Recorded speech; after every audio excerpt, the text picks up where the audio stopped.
Hi, I just did a tutorial for this, so it'll probably be, no, it'll be uploaded after this because I want this to be posted this week. It's Tuesday.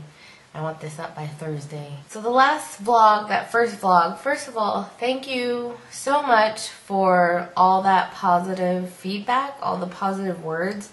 I did my best, like, within the first, hour or so. I tried to read, or keep up and read all the comments that I could and respond to what I could, but, thank you, really. I am excited. In that video, I was sick, I had a cold, and, I just felt like poop all the time, and I didn't want to do anything. I just wanted to lay down and, pout all day, because I just felt like poop. I feel really good now. I feel okay. I'm up and about. I like doing things again. I wear makeup again. I tweeze my brows. I shave my mustache. I'm doing all those things again. It's very exciting.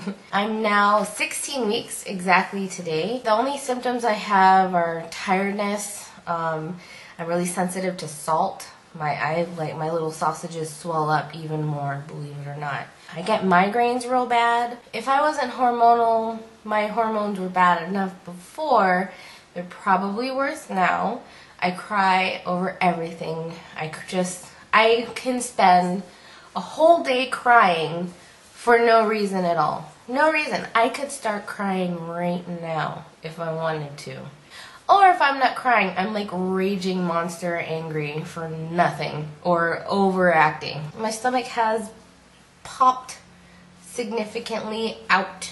I still have my big girl gut, but you can definitely tell that there's something else going on. I still feel like I'm in that are you just fat or are you pregnant stage. I'm 4 months now, so pretty sure by next month it'll be pretty obvious, hopefully, because now it's just awkward. But I heard and read that baby number 2 usually shows faster because your uterus is already it's like a deflated balloon waiting for more air. I can feel baby kicking around, little flutters, little bubbles, sometimes some really good taps, good little pokes. Food, I'm okay with food. I'm really okay with food. I want to eat all the time. I get full really fast. If I learned the hard way, for the first week of this new full feeling, I would it's really bad, but I would prepare a random feast of hard-boiled eggs, rice, cheese, pickle, cereal, toast, whatever. Just a little random feast, ice cream, a cookie, whatever. And then I'd go, oh yeah, I'm gonna eat all this. Then maybe 2 items in, or whatever, a few bites in, I'm full. And then even if I force myself to eat, because I'm man, I made 2 hard-boiled eggs and I can barely eat the one, then I start getting grossed out again and I want to barf and I don't want to see eggs at all. Then half an hour later, I'm oh my god, I am so hungry, I haven't eaten in hours. And then repeat the cycle. I'm trying to get more vegetables in there, fruits and vegetables, roughage for the poo, because that's a common thing too. Touching on the family. I also feel a lot better because everybody knows now. It's no longer a secret. My fiance and I never had prepared for a time. I just feel like we never felt like we'd be ready to tell our parents because, like I explained in the last one, for those reasons. Last week, my doctor sent me a letter and it said in huge letters in the return address window, prenatal screening center, something like that. And my dad is a physician assistant, so he's done everything. He's dabbled, he's done everything. There's a little area where they leave my mail. So that letter got seen. He asked me, did you get your letter? I'm never really asked if I got my letters. It's always, I just pick it up and go. A couple days later, first he asked me about some pumpkin seeds, and then it's like, oh, okay, good. Maybe he didn't notice. Then we had a conversation, a very honest conversation. I had many tears. He was not yelling like I thought he would yell. I didn't even want to say the words. I was so scared to admit to it, but he asked me, are you pregnant? And I was like, what can you conclude? So we had that conversation, and he just said he was surprised, and I didn't get yelled at like I thought I was going to. My mother heard but didn't say anything. So I thought, okay, maybe this is over. So then my fiance told his mother, and she took it better than he expected as well. And then they wanted to have a big family meeting, so we all came over to my parents' house. His mom, my mom, and my dad came over so we could talk. And that was the scariest thing ever, because I thought, okay, for sure, I know what's going to happen. They're going to sit there and remind me of like all my mistakes I've made in life, and here's another one, and how could you, and just, ooh, like I said in the other vlog, I was completely traumatized the last time around, so I honestly did not know what to expect. And I know it's not for the best, but I kind of went into that little meeting with like a huge wall. I was very defensive. I was already upset and angry. Maybe it was the hormones, but I just came in there like, okay, fine, let's talk. Like a little child who didn't want to talk about how they spilled a whole, I don't know, bucket of rice or something, whatever. So my mom didn't last 5 minutes. She ended up storming out saying, I can't do this, I can't do this. His mom, she was really nice about it. She said, as long as you know, I'm not going to raise it, like take care of it. Because like I said, my fiance and I were both single parents up until we had each other.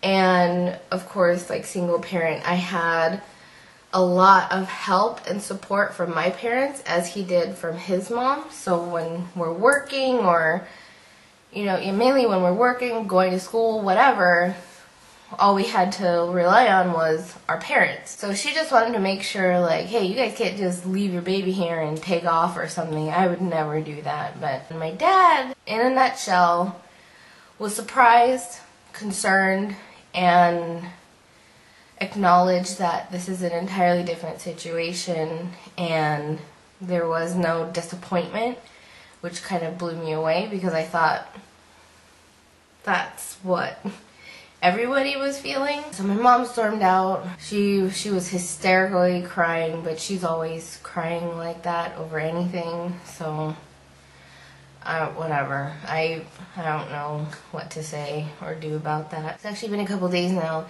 and she texted me not too long ago that she wanted to talk, just us two tonight. So it should be interesting how that goes. Lots of tears, I'm sure. I'm not necessarily looking forward to it, because I know what's going to happen. Big plans for us. My father blew me away again with the biggest thing. He offered us, our little family, one of his properties, a house. He said he was going to fix it up. Not too fancy, I hope, but he was gonna let us live there on whatever budget or rent we could afford. And yeah, we're gonna have a house. We'll have a house. And not too far from the kids' schools or both of our parents' houses. So if we need an extra hand or whatever, they're just still around the corner. Blown away. I'm still like really absorbing that. Like in a dream scenario of like me going, what would you like to happen at this meeting, Lauren?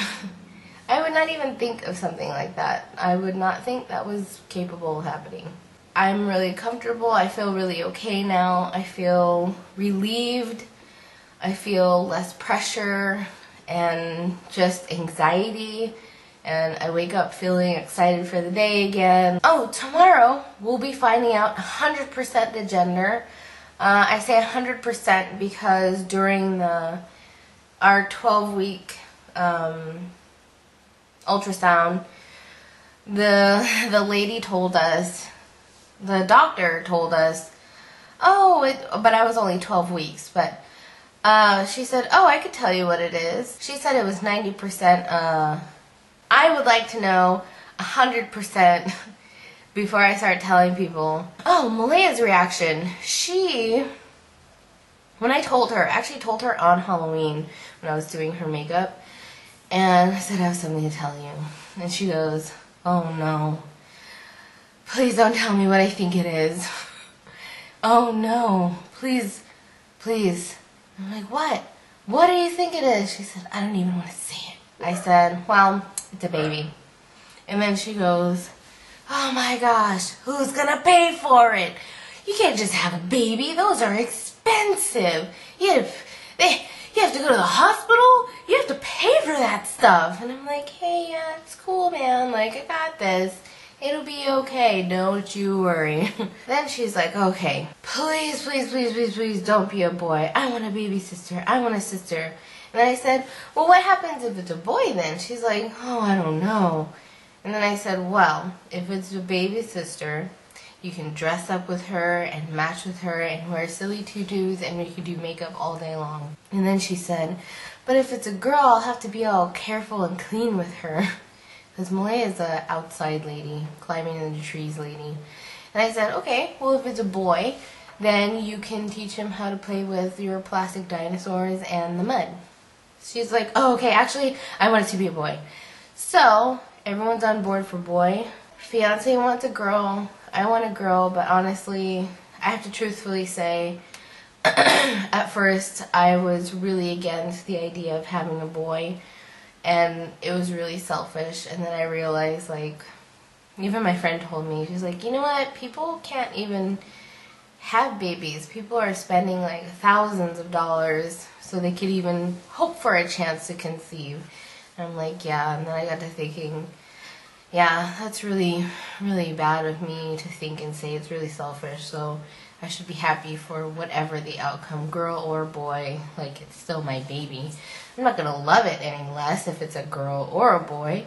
That was first trimester feelings. But now I'm just like, whatever, I don't care. I just want to see it already. I want to kiss its feet and play with baby and hear it cry. So yeah, I think that's it.